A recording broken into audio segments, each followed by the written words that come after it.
अस्सलाम वालेकुम। Lecture 8 start हो गया है जी F7 का हमारा। कल हमने बात शुरू की थी इन्वेस्टमेंट प्रॉपर्टी पे और आज हमने बात ख़त्म कर देनी है इन्वेस्टमेंट प्रॉपर्टी की और फिर इंशाल्लाह हम बात शुरू करेंगे आज IS-23। तुम्हें कैसे पता IS-23 हैंड आउट आ गया? Oh no. अच्छा चलो, हैं लीक होगी ये बात, चले। अच्छा जी, कल मैंने आपसे अर्ज़ किया था कि अगर कोई इमूवेबल प्रॉपर्टी है, मूवेबल नहीं, मूवेबल एसेट्स जो हैं वो PPE के अंदर डील होते हैं, चाहे वो बिजनेस के अपने इस्तेमाल के लिए आपने रखे हुए हैं, चाहे वो आपने फॉर रेंटल टू अदर्स रखे हुए हैं, वो आपका PPE ही है, ठीक है। लेकिन अगर आपकी कोई इमूवेबल प्रॉपर्टी है, लैंड और बिल्डिंग है, तो अगर तो आपने उसको होल्ड किया हुआ है फॉर सेलिंग पर्पज़, तो ये आपकी इन्वेंट्री है, IS-2 अप्लाई होगा। इनिशियल मेजरमेंट कॉस्ट और डायरेक्टली एट्रीब्यूटेबल बाकी खर्चे जो ऐड करते हैं, जो आपने इन्वेंट्री में पढ़ा था बचपन में कि आप क्या क्या कॉस्ट ऐड करते हैं, तो ये ज़रा बिल्डिंग होती है, डिफरेंट कॉस्ट हो जाती हैं, ठीक है। आपको कॉस्ट परचेज की या कंस्ट्रक्शन की कॉस्ट होगी, कोई लीगल कॉस्ट होगी, ऐड कर लेंगे आप, ठीक है। तो पर आपने इसको कॉस्ट के ऊपर रखना है, इनिशियली मेजर करना है और सब्सिक्वेंटली इसको लोअर ऑफ कॉस्ट और NRV पे रखना है।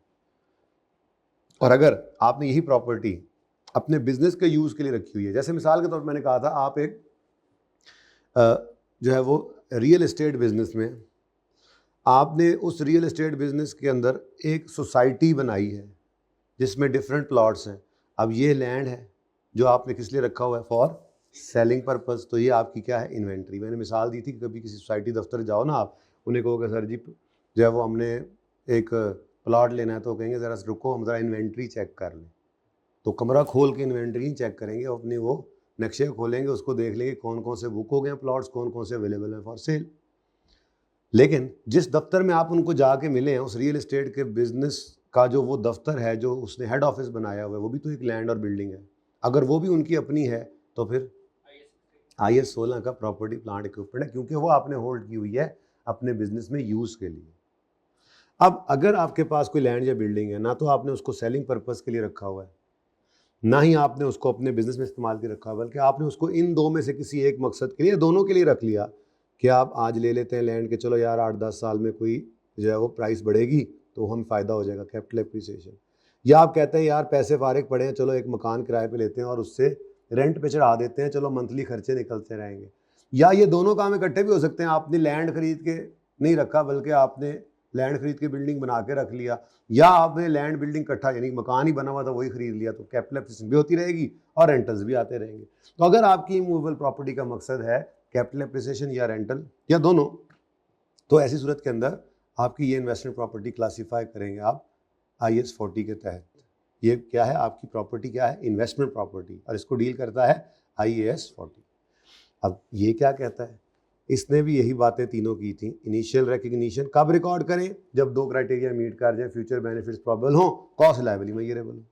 किस पर रिकॉर्ड करें जी, इनिशियली इसको कॉस्ट पे रिकॉर्ड करें और कॉस्ट के अंदर इसकी परचेज प्राइस और सारी डायरेक्टली एट्रीब्यूटेबल कॉस्ट ऐड कर दीजिएगा, ठीक है जी। अच्छा सब्सिक्वेंटली बैलेंस शीट डेट पर, सब्सिक्वेंट मेजरमेंट कहते हैं, बैलेंस शीट डेट पर क्या कर सकते हैं, बैलेंस शीट में किताबों में किस पे नजर आए, तो उन्होंने कहा जी सब्सिक्वेंटली इसको कॉस्ट मॉडल पे रख लें जो बिल्कुल सेम डिटो कॉपी है IS-16 वाला, या उसको मैं बता नहीं रहा क्या, cost less accommodation less accumulated impairment any if any, ठीक है। या आप इसको फेयर वैल्यू मॉडल पे रख। अब ये फेयर वैल्यू मॉडल, यहाँ पे आके फर्क आया है, ये फेयर वैल्यू मॉडल IS-16 के रीवैल्यूएशन मॉडल से डिफरेंट है। IS-16 के पास भी फेयर वैल्यू मॉडल है जिसको रीवैल्यूएशन मॉडल कहते हैं, IS-40 के पास भी फेयर वैल्यू मॉडल है, इसको फेयर वैल्यू मॉडल ही कहते हैं। दोनों में डिफरेंस क्या है, दो बड़े बड़े डिफरेंस। डिफरेंस नंबर 1, IS-16 का रीवैल्यूएशन सरप्लस PNL में नहीं जाता, OCI में जाता है और फिर रिटेन अर्निंग्स को चेन इक्विटी के अंदर रख देते हैं और उसको आहिस्ता आहिस्ता ट्रांसफर करते हैं। हाँ, लॉस आए और सरप्लस का रिवर्सल भी ना हो या करने के बाद कुछ बचे तो वो PNL में जाएगा। लेकिन इन्वेस्टमेंट प्रॉपर्टी में चाहे गेन हो चाहे लॉस हो, इमीडिएटली लेके जाना है उसको PNL में। पहला फर्क आ गया। दूसरा फर्क, जब आप रीवैल्यूएशन मॉडल में IS-16 के रीवैल्यूएशन मॉडल में एसेट्स को रीवैल्यू कर लेते हैं, तो रीवैल्यू करने के बाद पहले भी डेप्रिशिएट कर रहे होते हैं, बाद में भी डेप्रिशिएट करते रहते हैं। हमने 2-3 दिन सवाल किए हैं इसके, ठीक है, वो लेक्चर्स आपने लेने हैं अभी। तो हमने रीवैल्यू करने के बाद, रीवैल्यू करने से पहले भी डेप्रिशिएट कर रहे थे, रीवैल्यू करने के बाद भी करेंगे। पहले कॉस्ट डेप्ट कर रहे थे, अब रीवैल्यूड अमाउंट को करेंगे रिमेनिंग लाइफ डेप्ट। लेकिन जब आप IAS 40 में इन्वेस्टमेंट प्रॉपर्टी को फेयर वैल्यू मॉडल पे रखते हैं, कॉस्ट मॉडल पे है तो वो तो वैसा ही है, रोज हर साल डेप्ट करते रहोगे। लेकिन अगर इन्वेस्टमेंट प्रॉपर्टी IAS 40 में आपने फेयर वैल्यू मॉडल अपना लिया है, तो एक तो पहला फर्क क्या आया, फेयर वैल्यू पे ले जाओगे, चाहे गेन हो चाहे लॉस हो P&L में जाएगा। और दूसरा डेप्रिशिएट ना पहले करना है ना बाद में, यानी कि फेयर वैल्यू मॉडल में डेप्रिसिएशन होती ही नहीं। ठीक है, तो ये जनाब हमने कल पढ़ लिया था। फिर हम थक गए थे और फिर हमने कहा था चलो सवाल जो है वो आप कर लेंगे, तो बस आपने कर लिए होंगे, क्या ख्याल है? नहीं 3 तो मैंने कराया ही नहीं था, 1 और 2 मैंने कहा था करना है। किया ट्राई? नहीं, वो काम हम नहीं करते, हमको CA के बच्चे थोड़ी हैं सर जो कहेंगे कराएंगे, हम तो अपनी मर्जी से। बेटा मैं भी सोटी यहाँ पे रखता होता हूँ, कहाँ यार वो सोटी है, सोटी एक ला के मेरी रखो यहाँ पे, मैं देखता हूँ इनको, बड़े IAS CA वाले नहीं पढ़ेंगे, देखता हूँ मैं। घोस्ट ऑफ लेग्स हो तुम लोग, टॉक्स से नहीं मानोगे। जानते हो ये अंग्रेजी है मेरे वाली, fast English, this will not come to you. अच्छा हाँ जी बेटा, अब पहला सवाल करते हैं। सवाल मैंने FAIR 1 से उठाया, अब डॉलर कर लेता हूँ, कहीं पे रुपीज़ आ जाए तो सीधा कर लूँगा। है जी, ये सिर्फ इसलिए करता हूँ बेटा, क्वेश्चन तो सेम होते हैं सारी दुनिया के अंदर, IAS 40 सारी दुनिया के अंदर ऐसे ही पढ़ा जा रहा है। ठीक है, जैसे आप पढ़ रहे हैं, बस सिर्फ आपको क्योंकि पर्चे के अंदर ये बार बार यूज़ करना होता है, लिखना होता है, तो आपकी आदत ये रहे, इसलिए मैं सवालों में कहीं से मैं R1 का सवाल, R2 का सवाल अपना उठाता भी हूँ CA से, तो उसको भी डॉलर कर लेता हूँ। पर्दा कोई नहीं है, सब जो है सामने है, कर लेता हूँ। उसकी वजह यह कि आपको इसकी आदत होनी चाहिए। ठीक है, फिर भी कोई ना कोई सवाल आ जाते हैं, जैसे आज मैं बोरिंग कॉस्ट वाले सवाल मुझे लगता है कोई नहीं चेंज किया, चलो कोई बात नहीं, खैर है, कभी कभी माफ़ी भी दे दिया करो। अगर आज ना शुरू हुआ तो कल हैंड आउट चेंज करके दे दूंगा, नो इशू। प्रॉपर्टी है, आप प्रॉपर्टी जिसमें लैंड और बिल्डिंग दोनों हैं, is purchase for its investment potential on 1 जनवरी 2011। ठीक है जी, फॉर $70 मिलियन। वैसे तुसी रौनक ला लीए, आपस की गल है, मतलब मैं ना बता रहा हूँ कि ये 2 घंटे का काम सिर्फ कैमरे को पढ़ाए ना तो 1 घंटे से भी कम में हो जाता है, लेकिन क्या करें, अब आप लोग ना फंसा गए हैं मुझे। अच्छा, प्रॉपर्टी है, लैंड एंड बिल्डिंग है, जिसकी $70 मिलियन वैल्यू थी, हमने खरीदी है। इसमें लैंड का एलिमेंट, लैंड का पोर्शन कितना है, 30 मिलियन। लाइफ बिल्डिंग की 10 साल है। जनरल एंट्रीज पास करो अगर कॉस्ट मॉडल फॉलो हो रहा है या फेयर वैल्यू मॉडल फॉलो हो रहा है। ठीक है, बल्कि एक्सट्रैक्ट्स भी बना दो, जनरल एंट्रीज भी कर दो। ये तो हुए ना, ये तो हमने जो करना है, हमने इनकम स्टेटमेंट बैलेंस शीट में चीज़ें पहुंचानी है। बेटा कोई भी टॉपिक है तो मैक्सिमम जो कुछ उसमें टेस्ट हो सकता है वो क्या है, कॉन्सेप्टली चीज़ को पढ़ लिया, MCQ में आ गया, या सिनेरियो बेस्ड क्वेश्चन छोटे जो 5 सवालों वाला MCQ होता है, यानी कि जिसको सिचुएशन वाला सवाल कहते हैं, उसमें आ गया, या फिर इसकी एडजस्टमेंट उठेगी और फाइनल अकाउंट्स के अंदर कंस्ट्रक्टिव रिस्पांस क्वेश्चन के अंदर, या कंसोलिडेशन में कैश फ्लो में इनकी एडजस्टमेंट आ जाएगी, तो ये आपके यूज़ हो जाते हैं। अब अगर आप जर्नल एंट्री करते हैं, एक्सट्रैक्ट्स बनाते हैं, वर्किंग्स का एक फॉर्मेट रखते हैं, तो ये सारे काम आपके पूरे हो रहे हैं। चाहे MCQ का आपसे आंसर मांगे, थ्योरेटिकली बातें पूछता है, हमने थ्योरी डिस्कस की होती है, और एडजस्टमेंट P&L बैलेंस शीट के सवालों के अंदर मांग ले तो वो हम वैसे ही टॉपिक में करते जा रहे होते, तो वहाँ पे जाके हमने जस्ट क्या करना है, चीज़ों को इकट्ठा करना है, समेटना है। स्टिल वहाँ पे कोई मुश्किल एडजस्टमेंट आ जाती है तो वहाँ पे भी देख लेंगे, बट होगी टॉपिक के अंदर। ये पता होगा IAS 16 है, रिवैल्यूएशन हो रही है, कौन सी चीज़ ने कहाँ जाना है, OCI में क्या जाना है, P&L में क्या जाना है, बैलेंस शीट में क्या जाना है। ठीक है, ये पता होगा आपको IAS 40 पढ़ लेने के बाद कि P&L में क्या जाना है, बैलेंस शीट में क्या जाना है, क्लोजिंग ये कौन सी चीज़ कहाँ जा रही है, कौन से मेथड में क्या तरीका है, ये बस पता होगा तो जो मर्जी पूछता रहे फिर। ठीक है, अच्छा, अब बस बात ये ध्यान में रखना कि अगर बिजनेस में किसी भी तरह से बिजनेस के यूज में है प्रॉपर्टी तो वो PPE है, और अगर बिजनेस के यूज में नहीं है तो वो क्या है, इन्वेस्टमेंट प्रॉपर्टी है। ठीक है, मतलब वो रेंटल या कैपिटल एप्रिसिएशन के लिए। अब पहले कॉस्ट मॉडल फॉलो करना है तो फिर फेयर वैल्यू को कौन देखता है। ठीक है, कॉस्ट मॉडल को फॉलो करना है तो एंट्रीज करते हैं, बहुत सिंपल सवाल है, जनरल एंट्रीज कर लेते हैं और एक्सट्रैक्ट्स भी साथ ही बना लेंगे। ठीक है, तो क्वेश्चन नंबर 1 कर रहा हूँ मैं आज, फिर 2 करूँगा, फिर 3 करूँगा, फिर उसके बाद इंशाल्लाह हम बोरिंग कॉस्ट की बुनियाद डाल देंगे। जी यार टिश्यू ही नहीं है आज तो, ये भी क्या करूँ, टिश्यू ला दो इसको, है आप लोगों के पास किसी के पास, पॉज करें। जी बच्चों, क्वेश्चन 1 है, नाम तो इसका कोई भी नहीं है, ठीक है। IS40 का ये मैं क्वेश्चन आपको पहला करवा रहा था। तो हमने किस साल में इसको खरीदा है, वो तुमने कहवा नहीं पिया था? फिर कुछ बेहतरी आई थी? 2 दिन पियो, रात को पियो, ठीक है। ये साथ साथ हिकमत भी चल रही है बच्चों, है ऑनलाइन वालों, ठीक है। अच्छा जी, कौन से साल में लिया जी हमने इसको? तो फॉर द ईयर एंडेड 31 दिसंबर 2011 हम जनरल एंट्रीज करेंगे। इंकसाफ किया तो उसने लिखना ही छोड़ दिया, गुस्से में आ गए। अच्छा, अब किस दिन खरीदा है आपने इसको? 1 जनवरी को। तो 1 जनवरी 2011 पर आप एंट्री पास करोगे।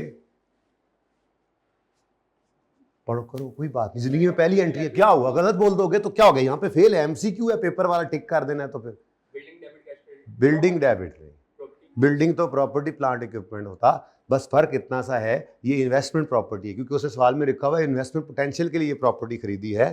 अगर नहीं भी क्लियर तो मेरा छोटा सवाल है ना, मैं खुद कह रहा हूँ ये इन्वेस्टमेंट प्रॉपर्टी है, ठीक है। तो इन्वेस्टमेंट प्रॉपर्टी खरीदी है तो PPE डेबिट नहीं करना, यही तो फर्क है, इन्वेस्टमेंट प्रॉपर्टी डेबिट, ठीक है, और कैश क्रेडिट, ठीक है। तो एंट्री आपकी वही हो गई, इन्वेस्टमेंट प्रॉपर्टी डेबिट। मैं इन्वेस्टमेंट प्रॉपर्टी को, चलो ये कर तो थोड़ी सी इज्जत देने, वोट को इज्जत नहीं, ऐसी इन्वेस्टमेंट प्रॉपर्टी को थोड़ी सी। इन्वेस्टमेंट प्रॉपर्टी डेबिट कितने से? 70 से, और कैश क्रेडिट डॉलर मिलियन के अंदर ऊपर लिख लीजिएगा, ठीक है। अच्छा, उसके बाद ईयर एंड आएगा तो क्या करना है? बस डेप्रिशिएट करना है इसको। कॉस्ट मॉडल जो यूज कर रहे हैं तो डेप्रिसिएशन, मैं ऊपर कॉस्ट मॉडल नहीं लिखा, चलो खैर, depreciation expense debit, accumulated depreciation credit, यहीं पे वर्किंग कर लो। 70 को डिवाइड कर दो, मैं कान के नीचे दूंगा। 70 को डिवाइड कर लिया तुमने तो खुदा तुम्हें हिदायत दे, लैंड को डेप्रिशिएट कर रहे हो, इसमें तो लैंड भी पड़ा है। जाग के बैठना है, जाग के, जी जाग के। 40 डिवाइडेड बाय 10, तो मिलियन में सवाल चल रहा है जी। तो $4, $4 मिलियन से डेप्रिसिएशन एक्सपेंस डेबिट हो गया, एक्यूमुलेटेड डेप्रिसिएशन क्रेडिट, ठीक है जी। यहां तक कोई मसला है तो बताएं जी। नेक्स्ट ईयर आ गया, नेक्स्ट ईयर में इन्वेस्टमेंट प्रॉपर्टी पहले खरीदेंगे दोबारा, है ना जी? खरीदेंगे ना जी? खरीदेंगे ना जी? क्यों? खरीद चुके हुए हैं। तो कॉस्ट मॉडल है तो बस डेप्सिट करना है, और अगले साल फिर डेप्सिट करना है, और फिर करना है, और फिर करना है।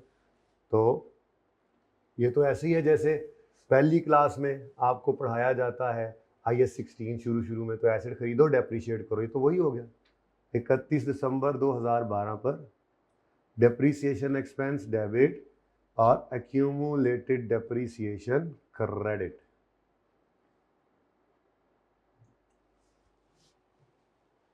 आपकी क्लास तो नहीं है कनेक्टिंग इसके साथ? इसके बाद कोई क्लास तो नहीं होती? फिर खैर, मैं क्या, कोई हमें नवा बच्चा आ जाए, सारी केमिस्ट्री खराब हो जाए। हमने कभी कभी दिल करे तो बहुत ज़्यादा भी पढ़ लेते हैं। वैसे तो हम तकरीबन 4 सवा 4 तक पढ़ लेते हैं रोज़, लेकिन वैसे मैंने बच्चों का जहन बनाया हुआ है, पढ़ते नहीं है इससे ज़्यादा। लेकिन कभी कभी ऐसा होता है कि दिल कर रहा हो, आप लोग कहें नहीं सर आज तो ये करके ही जाना है, कभी कभी ऐसा होता है बच्चों का दिल करता है, तो फिर हम जो है वो थोड़ा ज़्यादा भी पढ़ सकते हैं, ठीक है। वैसे तो टाइम है 2 से 1:45, लेकिन मैंने इसको नहीं 2 से 3:45, लेकिन ऑफिशियली मैंने इसको कर दिया है जब तक किसी बच्चे का फिजिकल वाले का क्लैश नहीं आता 2:15 से 4, लेकिन 2:15 से 4:15 हम नॉर्मली पढ़ रहे हैं, ठीक है। बहरहाल इसके अलावा भी पढ़ सकते हैं जी। अब एक्सट्रैक्ट्स ना बना लें, एक्सट्रैक्ट्स बनाते हैं जी। तो इनकम स्टेटमेंट, PNL, सिर्फ PNL, OCI तो है ही नहीं, स्टेटमेंट कम्प्रिहेंसिव इनकम बन रही है, लेकिन इस टॉपिक में से कुछ भी OCI में जाना ही नहीं। अभी तक हमने एक ही टॉपिक पढ़ा है IS16, और उसमें रीवैल्यूएशन की वजह से OCI हिट होता है, वरना दूसरा टॉपिक है ना ये, अभी इसमें भी नहीं, आगे भी नहीं, और फिर नहीं। आपके पूरे सिलेबस में OCI सिर्फ 2 वजूहात की बिना पे हिट होता है, एक रीवैल्यूएशन की वजह से जो हमने पढ़ लिया, दूसरा फेयर वैल्यू रिजर्व, ये फाइनेंशियल इंस्ट्रूमेंट्स में हम पढ़ेंगे, इन्वेस्टमेंट्स जब हम करते हैं थोड़ी बहुत किसी कंपनी के शेयर्स में, या डिबेंचर्स वगैरह देखेंगे इंशाल्लाह, ठीक है। तो PNL के अंदर 2012 की अगर मैं बात करूं, फॉर द ईयर एंडेड 31 दिसंबर, ये पूरी कहानी ऊपर लिखनी हो, फिलहाल तो मैं सिर्फ एक्सट्रैक्ट्स छोटे छोटे बना रहा हूँ, ठीक है। तो क्या आएगा जी आपके पास? डेप्रिसिएशन एक्सपेंस, ठीक है जी। तो 2012 में डेप्रिसिएशन एक्सपेंस ₹4 आ रहा है आपका, ठीक है, लेट नहीं आना आइंदा, रोटी खाते रहे हो तुम बैठ के, याशियाँ कर रहे थे। 2000 ओके सॉरी 2011, देखा ना इसके लेट होने कैसे ये गलती होगी हमसे। 2012। वैसे मैं तुम्हें देख के आता तो मैं तुम्हें कान से पकड़ के आता, मैं तो नजर नहीं पड़ी तुम्हारे जी। नहीं नहीं, मैंने देखा था तो तुम खाना खाते यहाँ पे बैठ के। हाँ नहीं तो खाना ले भी आओ तो मेरी क्लास में बैठ के खाओ, मुझे कोई मसला नहीं होता। खाना खाओ, चाय पियो, याशी मारो, बस पढ़ाई करो, छुट्टी ना करो, मेरी बस इतनी सी रिक्वायरमेंट है, ठीक है। बाकी या कोई नहीं, बैठक ही समझो अपनी जी। ये नहीं है, सुबह वाली क्लास में भी ऐसे ही होता है, मेरी तरफ से पाबंदी नहीं, वो बच्चे पता नहीं क्यों डरते हैं मुझसे, मैंने कोई डराया है अभी तक आप लोगों को? हैं ये खड़ा करना is not any threat, okay, वो सजा होती है जो मैं गर्ल्स को भी देता होता हूँ जब मेरा दिल करे तो। स्टेटमेंट ऑफ, मैं कहा जिन्हें डरना है आज ही डर के नाच जाए ना भाई। कुंदन बचे, कुंदन है ना जी। अच्छा जी बेटा, बैलेंस शीट के अंदर क्या नजर आएगा? नॉन करंट एसेट्स में जहां पहले पीपीई आता था उसके एन नीचे इन्वेस्टमेंट प्रॉपर्टी नजर आएगी। तो इन्वेस्टमेंट प्रॉपर्टी, अब लेजर तो मैंने बनाया नहीं तो ठीक है, मैं यहाँ छोटी सी वर्किंग कर लेता हूँ। 2011 के लिए कितने का आपने खरीदा था? ये अब 70, देखो ऊपर माजरत मैंने लिखा नहीं, अब यहाँ पे लिख देता हूँ, समझ जाओगे। मिलियन के अंदर ये डॉलर्स की फिगर्स चल रही हैं, ठीक है। ऊपर भी है ये, इसके ऊपर भी लिखा हुआ, आपको नजर नहीं आ रहा? लिखा हुआ इसके ऊपर भी लिखा हुआ है, जर्नल एंट्रीज के ऊपर, आपने लिख लेना है। अच्छा अब जी, तो इन्वेस्टमेंट प्रॉपर्टी $70 की खरीदी थी, $4 की डेप्रीसिएशन, क्योंकि डेप्रीसिएशन निकालते हुए जब हमने उसको सिर्फ बिल्डिंग पोर्शन को ले लिया तो अब तो पूरी प्रॉपर्टी में से ही, इसमें मैंने कोई लैंड की डेप्रीसिएशन तो माइनस नहीं की, डेप्रीसिएशन सिर्फ बिल्डिंग की ही माइनस हो रही है, पर लैंड एंड बिल्डिंग इकट्ठा पड़ा हुआ है इस प्रॉपर्टी के अंदर, तो कितना आ गया? 66। और 2012 की वर्किंग छोटी सी यहीं कर देता हूँ। अब दो ऑप्शंस हैं, 70 लिखो, फिर 4, नहीं तो ये भी कर सकते हो 66 की बुक वैल्यू में से अब निकाल दो 4, तो ये 62 आ गया। अच्छा, अब एंट्रीज इधर डायरेक्ट भी कर सकते थे, कोई एंट्रीज ना मांगता आपसे, कोई एंट्रीज आपसे ना मांगता, ठीक है, तो आपसे ये भी कह सकता था यार डायरेक्ट एक्सट्रैक्ट्स बनाओ। जैसे मिसाल के तौर पे फाइनल अकाउंट्स का सवाल था और उसके अंदर आपको ये इन्वेस्टमेंट प्रॉपर्टी की एडजस्टमेंट भी उसने डाल दी कि जी ले जी हमने एक इन्वेस्टमेंट प्रॉपर्टी खरीदी है, तो ये भी फाइनल अकाउंट्स के अंदर आपने एडजस्ट करनी हो, तो आप डायरेक्ट फाइनल अकाउंट्स के अंदर ये एडजस्टमेंट करेंगे। तो आप क्या करेंगे? इतनी सिंपल एडजस्टमेंट, आप कहेंगे चलो जी investment property debit cash credit 70 से, फिर डेप्रीसिएशन की वर्किंग यहाँ कर देंगे छोटी सी, ठीक है, 40 डिवाइडेड बाय 10 था आई थिंक, ठीक है, नहीं ना बेटा 40, ठीक है, 10 करके 4 आया, उसकी डबल एंट्री यूँ करेंगे, एक्सपेंस डेबिट अक्यूमुलेशन क्रेडिट, तो एसेट में से, तो यूँ डायरेक्ट भी कर सकते हैं। बहरहाल फिलहाल छोड़ें, फिलहाल खोल खोल के लेजर बनाएं, जो मर्जी करें, कॉन्सेप्चुअली बात को समझ लें। तो आपका एग्जामिनर कॉन्सेप्ट के ऊपर कोई कंप्रोमाइज नहीं करता, और कॉन्सेप्ट आपके पास हो तो फिर आपको मार नहीं पड़ने देता। सीए वाला एग्जामिनर है ना, तो वो बच्चे की नर्व्स चेक करता है, तो देख पता नहीं जांगलन आनी है उन्हें, ठीक है, ये कॉन्सेप्ट सीधा पूछ लो, नहीं ऐसे करके वैसे करके यूं करके वही बात, ठीक है। तो आप लोग इसको ध्यान से समझे तो इंशाल्लाह मार नहीं पड़ेगी, ठीक है। ले जी, ये था जी आपका कॉस्ट मॉडल, गर्मा गर्म कॉस्ट मॉडल तैयार। और ये हेडिंग ऊपर देनी थी मैंने, लेकिन कोई गल नहीं, मैनू माफ कर दो, ठीक है जी। कॉस्ट मॉडल होगा तो ये करेंगे। अच्छा, अगर अब फेयर वैल्यू मॉडल है, ठीक है, तो क्या होगा? तो जर्नल एंट्रीज मैं दोबारा कर रहा हूँ, ये मेरा क्वेश्चन 1 का पार्ट 1 था, कॉस्ट मॉडल के तहत मैंने सवाल को किया। अब पार्ट 2 क्या है जी? वो कहता है जी अगर फेयर वैल्यू मॉडल यूज करें तो क्या करना है। अच्छा, अब जबानी कलामी बात कर ली थी ना अब, लेकिन अब एक बार ये चीज़ें सामने आ जाए जरा बने को तसल्ली हो जाती है, ठीक है। तो फॉर द ईयर एंडेड 31 दिसंबर 2011, लो जी आया जे फिर गोरी, 1 जनवरी 11 पे इन्वेस्टमेंट प्रॉपर्टी डेबिट, ओ एंट्री गलत होगी, investment property debit cash credit तो नहीं होना, ये तो फेयर वैल्यू मॉडल है। इनिशियल पे को ऑप्शन था, इनिशियल पे उस दिन बेटा जिस दिन खरीदने जाते हैं उस दिन फेयर वैल्यू इसकी यही होती है, जितने में हमें मिली हमने खरीदी, तो ये fair value initial measurement cost भी होती है, ठीक है ना। थोड़ा सा इधर होके बैठो शहजादे, हाँ, एंगल सीधे हो जाए मेरे। अच्छा, तो इन्वेस्टमेंट प्रॉपर्टी डेबिट अदाकार भी मैं, हिदायतकार भी मैं, है ना, कैमरा मैन इजाज के साथ। कितने? जियो न्यूज़ ला। अब क्या करें? डेप्रिशिएट करें? डेप्रिशिएट नहीं करना, ठीक है, डेप्रिशिएट नहीं करना, बल्कि ईयर एंड पे इसको उठाकर ले आना है फेयर वैल्यू पर, इसको उठाकर ले आए। तो मेरी राय है, फिलहाल पहला दिन है, एक छोटी सी वर्किंग बना लिया करेंगे हम, अगर हमारी इन्वेस्टमेंट प्रॉपर्टी फेयर वैल्यू पे होगी। एक आधा दिन बना लें, आगे जाके डायरेक्ट भी कर सकते हैं, ठीक है, ओके, इससे ज़रा आसानी है, मुश्किल नहीं होगी। तो इन्वेस्टमेंट प्रॉपर्टी अगर आपने फेयर वैल्यू मॉडल पे रखी हुई है तो ये डबल एंट्री यहाँ पे फेंको। ये आपने क्या किया जी, 1 जनवरी 11 पे खरीदी है इन्वेस्टमेंट, ठीक है, तो ये मैंने लेजर के अंदर इसको पोस्ट किया, investment property debit cash credit. अब क्या कहा था आपको, मैं नहीं खोल रहा वो टेबल वरना तो आपको याद आ जाएगा, क्या कहा था मैंने, क्या करें ईयर एंड नहीं, ईयर एंड पे डेप्थ शीट तो नहीं कर रहा मैं, फिर क्या करूं, डेप्थ शीट नहीं करूं तो क्या करूं, कुछ ना करूं? नहीं नहीं नहीं नहीं नहीं नहीं, मेरे वो अल्फाज मैंने अभी पढ़ाए थे, जो कल पढ़ाए थे, चलो आपने तो पहली बार सुने, बोलो। मैंने कहा था उठा के ले जाओ इन्वेस्टमेंट प्रॉपर्टी को फेयर वैल्यू पे, मुझे लगता है मैंने ये अल्फाज लिखे थे, take the property to its fair value. मैं देख रहा हूँ अगर ये हुआ और तुम लोगों ने ना बताया तो फिर तुम्हारी खैर नहीं। तो ये जब तुम तस्वीर खींचते हो तो घर पे जाके इसको नोट भी करना होता है। अच्छा, सिर्फ नोट कर लो तो रिवाइज हो जाता है, फिर जब कभी आपको ये टॉपिक रिवाइज करना पड़े तो ये टेबल है, बस इस पर रिवीजन हो जाएगी, बस इसमें ट्रांसफर की बात करनी है मैंने, अब चेंज इन यूज की, इतना सा स्टैंडर्ड है, 2 सफों के ऊपर आपकी किताब में लिखा हुआ है, हम तो उससे ज्यादा तफसील से पढ़ लेंगे आराम से। तो ये आपकी सारी समरी बन रही है एक सफे के ऊपर, तो जब तस्वीर खींचनी है तो भाईजान घर जाके उसको नोट कर लेना है। अच्छा, यह होता तो ये ना होता। Take the investment property to its, तो ये उठाओ प्रॉपर्टी को और ले जाओ 31 दिसंबर 11 पर उसकी फेयर वैल्यू पे। तो फेयर वैल्यू कितनी हो गई है जी, $95 मिलियन। तो ये देखो मैंने 31 दिसंबर 2011 पर कैरी डाउन फेयर वैल्यू को लिख लेना है, कितने, 95। अब इससे फायदा ये होगा कि बैलेंस की फिगर आसानी से निकल आएगी, बाकी कोई बच्चा, ये आसान सवाल है ना, अगर डायरेक्ट कर ले डायरेक्ट कर लो, कोई मना नहीं है, कोई मना नहीं है आपको, लेकिन फिलहाल मैं सिखाते हूँ, आपको पता ही है कैसे सिखाता हूँ चीज़। तो कितना, 25 रुपये का ये इन्वेस्टमेंट प्रॉपर्टी में इंक्रीज है।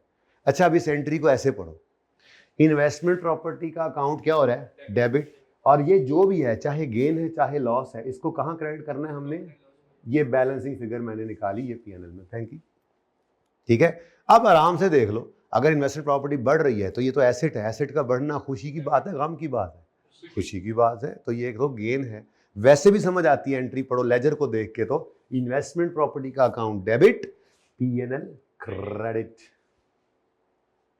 ठीक है। तो फिर ईयर एंड पे इन्वेस्टमेंट प्रॉपर्टी डेबिट हुई और पीएनएल क्रेडिट हुआ, है क्या चीज ये, फेयर वैल्यू गेन।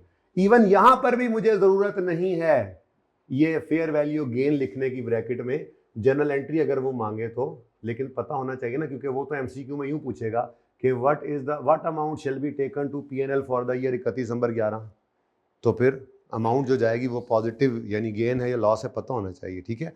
तो सादा सी बात है यार, इन्वेस्टमेंट प्रॉपर्टी बढ़ रही है, एसेट का बढ़ना खुशी की बात है, गेन है, वैसे पढ़ लो investment property debit PNL credit, तो पीएनएल क्रेडिट होता है इनकम्स के साथ, गेन्स के साथ, ठीक है। ले जी, ये साल आपका हो गया कंप्लीट। काम पर टांग रही है, काम पे, अच्छा, आज ज्यादा बारिश हुई है तो ज्यादा पानी आया है, कोई याद आ गया तुझे, आपका लीडर, अच्छा जी। 1 जनवरी 2012 पर ब्रॉड डाउन 95।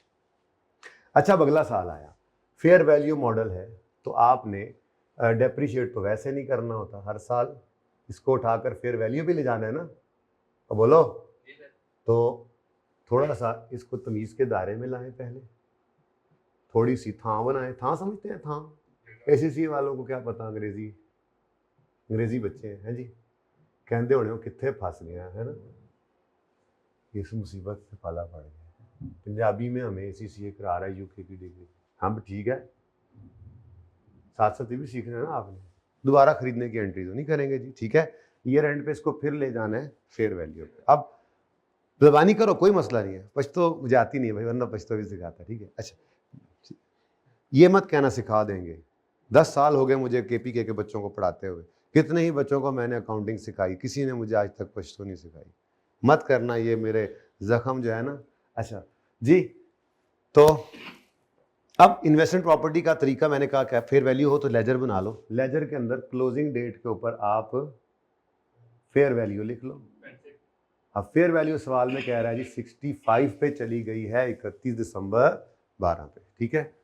तो 31 दिसंबर 2012 पर 65 पे ले जाओ। अब 95 से 65 बैलेंसिंग फिगर किस तरफ आ रही है, बैलेंसिंग फिगर किस तरफ आ रही है, क्रेडिट साइड पे। कितनी, 30।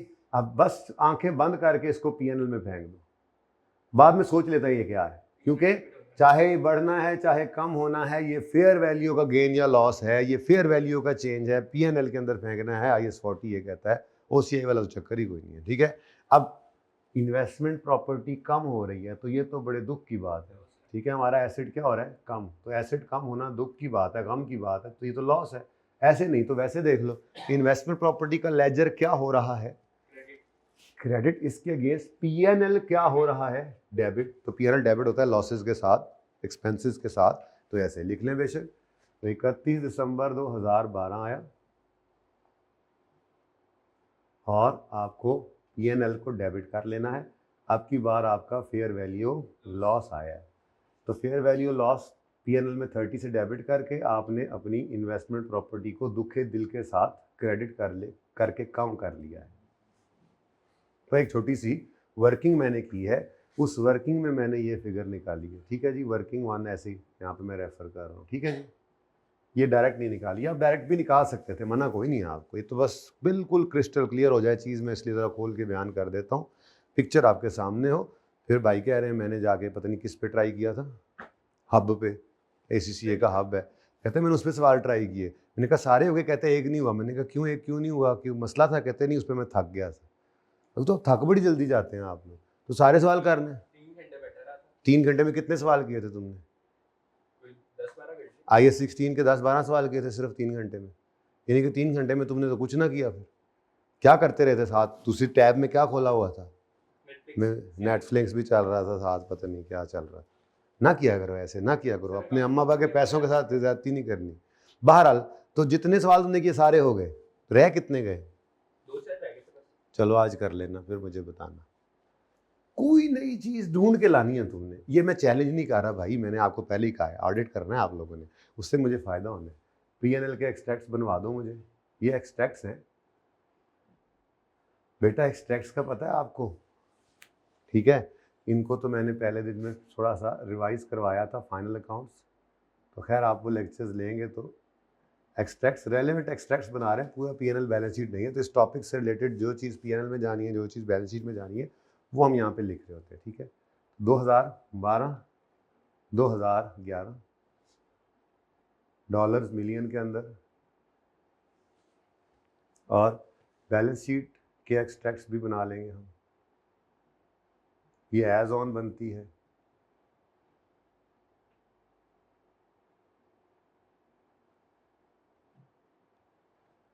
दो 2012 और 2011। अच्छा, अब PNL के अंदर डेप्रिसिएशन आएगी, और डेप्रिसिएशन कहाँ से आएगी, फेयर वैल्यू मॉडल है, या वो है या ये है। ये की प्रॉपर्टी को दो तरीके से प्रेजेंट किया बेटा, तो या तो आप कॉस्ट मॉडल लगाएंगे या आप फेयर वैल्यू मॉडल लगाएंगे, कोई एक ही लगा सकते हैं ना एक वक्त। तो अगर आप फेयर वैल्यू मॉडल पे हैं तो डेप्रिसिएशन नहीं आनी, फिर फेयर वैल्यू गेन या लॉस आना है। तो आप अपने लेजर में देखो, एंट्री से देखो, जो काम भी आपने किया वहाँ से देख सकते हो आप। तो आपको फेयर वैल्यू गेन 2011 में आया था 70 रुपये का, अच्छा सॉरी 25 का, और 2012 में लॉस आ गया। इसी लाइन में मैं यूँ लिख दूँ तब भी ठीक है, ठीक है, क्या ख्याल है, लिख सकता हूँ ना, fair value gain slash loss. और अगर आपको इससे तकलीफ हो रही है तो कोई बात नहीं, आप अगली लाइन के अंदर दोबारा से फेयर वैल्यू लॉस की लाइन आइटम डाल दें।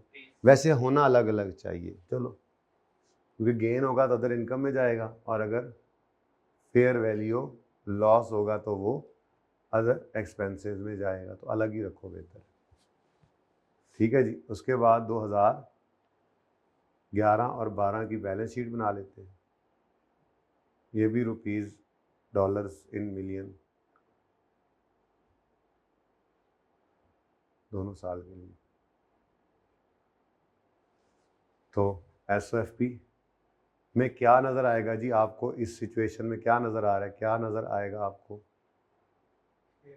जी? Fair value. फेयर वैल्यू नहीं, आपको नॉन करंट एसेट्स में एक इन्वेस्टमेंट प्रॉपर्टी नज़र आएगी। वो इन्वेस्टमेंट प्रॉपर्टी पड़ी फेयर वैल्यू पर होगी। यहाँ पे इन्वेस्टमेंट प्रॉपर्टी किस में नज़र आ रही है जी? बुक वैल्यू पे।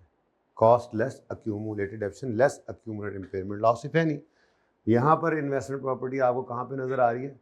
ये कहीं वर्किंग करके आपने निकाली तो सवाल में गिवन थी, ठीक है। अगर आपने खुद निकाली होती कोई परसेंटेज वगैरह लगा कर तो फिर ठीक है, आप वो वर्किंग का रेफरेंस दे देते। तो 2011 ये भी उठा सकते हो, यहाँ से देख लो, ये क्लोजिंग आना है बैलेंस शीट में। एसेट का क्लोजिंग, एसेट का क्लोजिंग, एसेट का नाम इन्वेस्टमेंट प्रॉपर्टी है, PPE में नहीं डालना, इसका अपना अलग से लाइन आइटम है। किसी फाइनेंशियल स्टेटमेंट पब्लिश को ओपन करके देख लो, कहोगे तो मैं दिखा दूंगा। तो PPE के नीचे बैलेंस शीट के अंदर आपको जब फाइनल अकाउंट्स पे जाएंगे तो उस वक्त मैं खोला करूंगा financial statements for the purpose of reference, ठीक है, तो उसमें देख लेंगे। तो यहाँ पर 95 और 65 ले जी।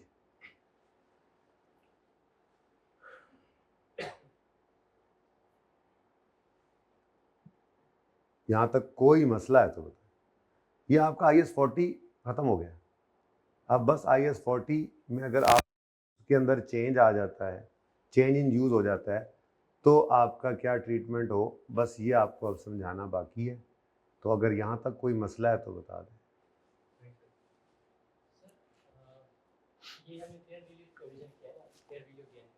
अब इससे फेयर प्रेजेंटेशन तो नहीं होगी, क्योंकि जो कंपनी है वो अपने प्रॉफिट शो करने के लिए, ज़्यादा शो करने के लिए फेयर प्रेजेंटेशन है, क्योंकि आज हमारी प्रॉपर्टी जिस पर नज़र आ रही है वही मार्केट में इसकी वैल्यू है। प्रॉफिट बिल्कुल बढ़े, शेयर होल्डर्स कहेंगे तो बेच दो इन्वेस्टमेंट प्रॉपर्टी, बिजनेस तो नहीं बंद होगा। फ़र्क ही यही है PPE और इसके अंदर, कि PPE जो होता है उस पर हमारा बिजनेस रिलाय कर रहा होता है, उसी पर चल रहा होता है। अगर कोई मैं प्लांट एंड मशीनरी को रीवैल्यू करूं और गेन आ जाए, उसको PNL में ले जाऊं, शेयर होल्डर आके कहें जी मुझे ये गेन चाहिए तो प्लांट बेचूं तो फैक्ट्री बंद, ये वो नहीं है ना।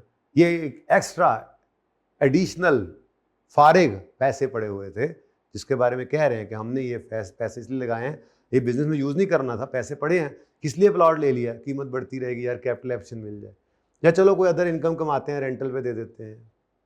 तो बस मकसद ये है, ये नहीं है, ठीक है। मकसद ये होता है कि इजाफी पैसे पड़े होते हैं, इन्वेस्टमेंट की होती है हमने, तो इसलिए उसके ऊपर अगर कोई आगे आपसे पैसे मांग भी लेगा तो आप दे देना। वैसे ऐसा होता नहीं, बड़े प्रॉफिट्स पड़े होते हैं, आपने अपनी मर्जी से ही मांगने होते हैं, लेकिन चलो समझाने की हद तक अगर आप ये कहते हो कि जी वो शेयर होल्डर आके कहेंगे ये गेन PNL में चला के कहेंगे यार ये हमें दे दो, तो आप कहना ठीक है जी भेज देते हैं प्रॉपर्टी, आ जाओ ले जाओ, बिजनेस थोड़ा ही बंद हो जाना है, इनको गेन दे देना, बाकी फिर को और प्रॉपर्टी ले लेना, शेयर होल्डर्स को खुश कर देना। मैं मिसाल दे रहा हूँ, कर सकते हैं। तो इसलिए स्टैंडर्ड ये कहता है कि इसका गेन लॉस कहाँ लेके जाना है आपने, PNL में। ये रियलाइज ही समझो, ये अनरियलाइज नहीं है, ठीक है। क्योंकि इसको रियलाइज करने के लिए आपको, आपके पास सिर्फ यूज वाला रास्ता नहीं है, सेल कर सकते हो जब दिल करे, उसमें तो आपको रियलाइज करने का तरीका ही यूज होता है, अनलेस के कोई हादसा हो जाए, आपको फिक्स एसेट अपना बेचना पड़ जाए। फिक्स एसेट जो PPE होते हैं वो आप रोज़ खरीदते बेचते नहीं है, आप यूज़ के लिए लाते हैं, 10 साल 15 साल 20 साल इस्तेमाल करने की नीयत से रखा होता है। ये तो जब अच्छी कीमत लगेगी उड़ा देंगे।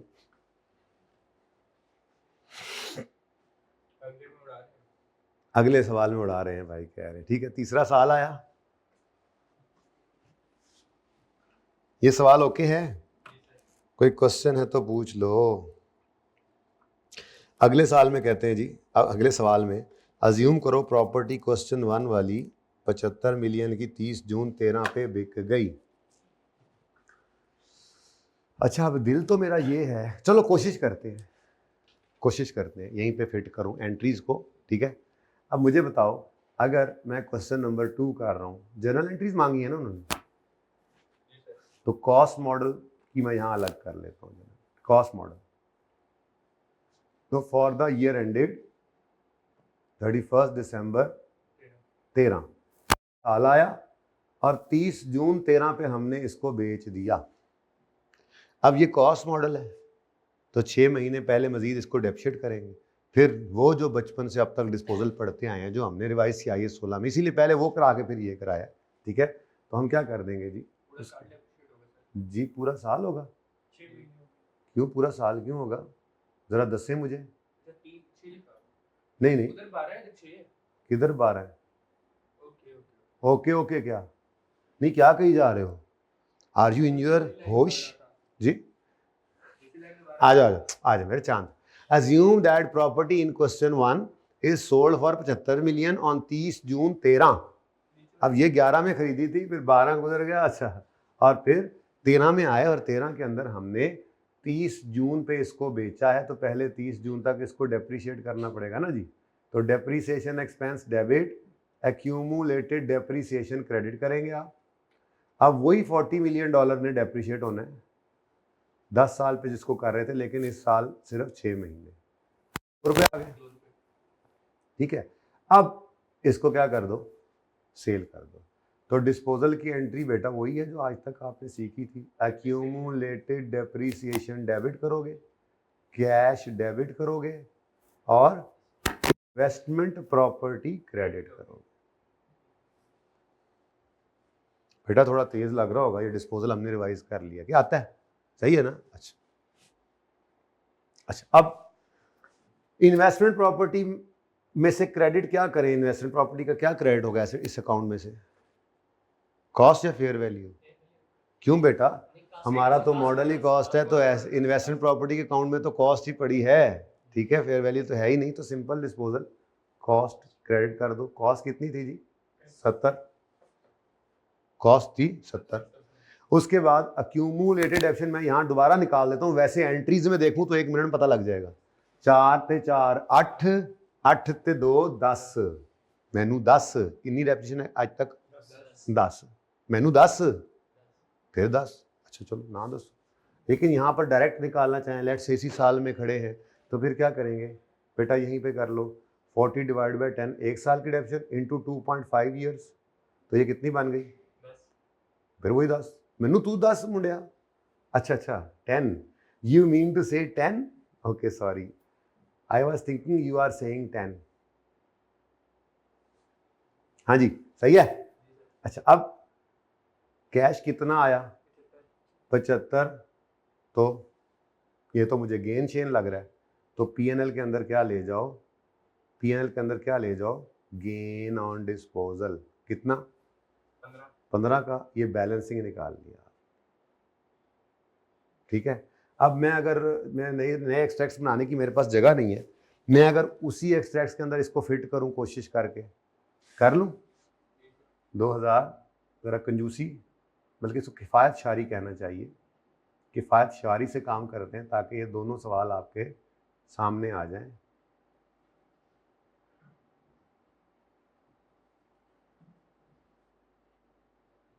₹4 की डेप्रीसिएशन जा रही थी, ठीक है जी,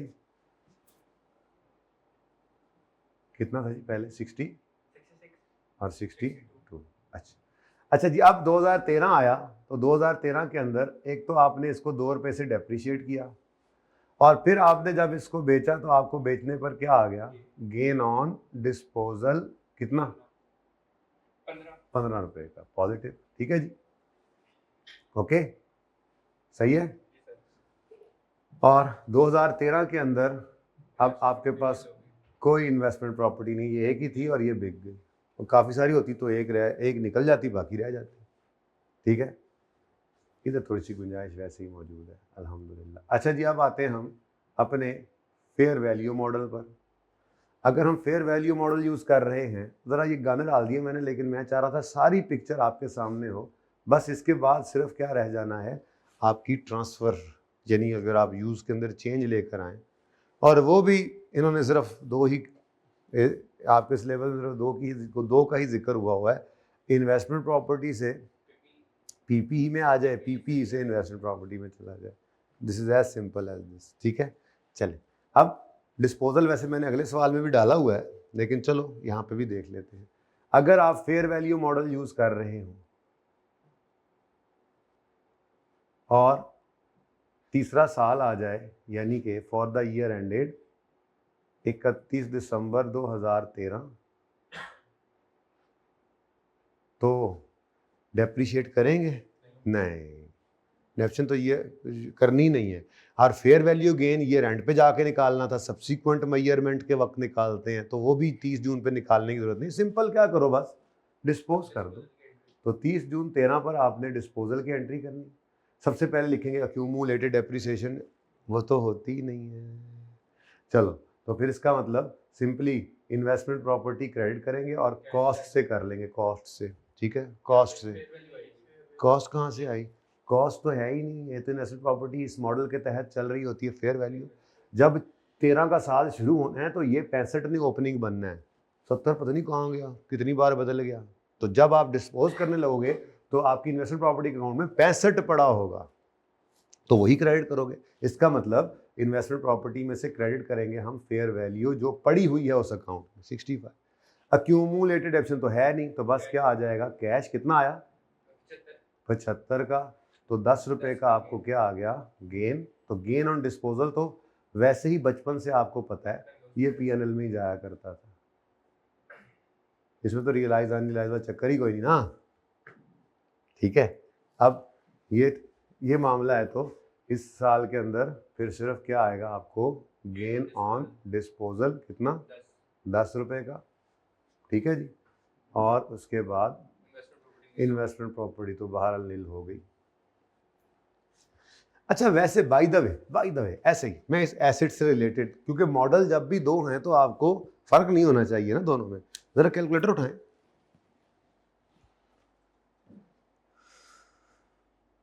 जी, उठा लिया कैलकुलेटर, किधर है? ओके ओके, तुसी हले कढ़िया ही नहीं सी हैं जी। अच्छा, ये एक्सपेंस 4, 4, 8 और 2, 10 है और इनकम 15 है। इस एसेट की डेट ऑफ परचेज से डेट ऑफ सेल तक कॉस्ट मॉडल पे चलें तो नेट में पीएनएल के अंदर क्या गया है, 10 का एक्सपेंस, 15 की इनकम, तो नेट में 5 रुपए की इनकम आई है इस पूरे एसेट की पूरी लाइफ।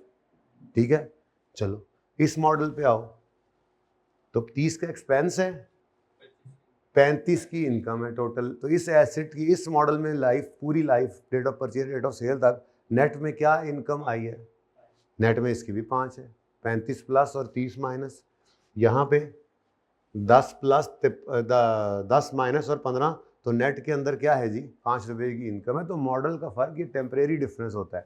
IAS 12 के अंदर जिसको डील किया जाता है डेफर्ड टैक्स निकालने के लिए, है वो भी छोटे से लेवल का आपका IAS 12 भी। तो ये टेम्परेरी डिफरेंस है, ठीक है, टेम्परेरी डिफरेंस है। हमने आज इसको एक्सपेंस किए रखा, गेन लॉस नहीं निकाला, एंड पे जाके डिस्पोजल के दिन सारे फर्क निकल जाते हैं, सारे कड़ाके एक ही दफ़ा निकल जाते हैं। यहाँ पे साथ साथ गेन लॉस बुक करते रहे थे तो डिस्पोजल के दिन जो बाकी फ़र्क होता है वो निकल आता है। ठीक है, अल्टीमेटली डे एंड पे बातें बराबर, चीज़ बराबर ही होती है। ठीक है, तो ये क्वेश्चन 1 है, ये क्वेश्चन 2 है। अगर गंद लग रहा है तो माफ़ कर दो, कुछ मैं कर नहीं सकता, बस गुजारा हो गया। ठीक है, मेरी बस ये चाहत थी कि आपके सामने रहे सारा। पार्ट 2 शुरू कर लो भाई यहाँ से।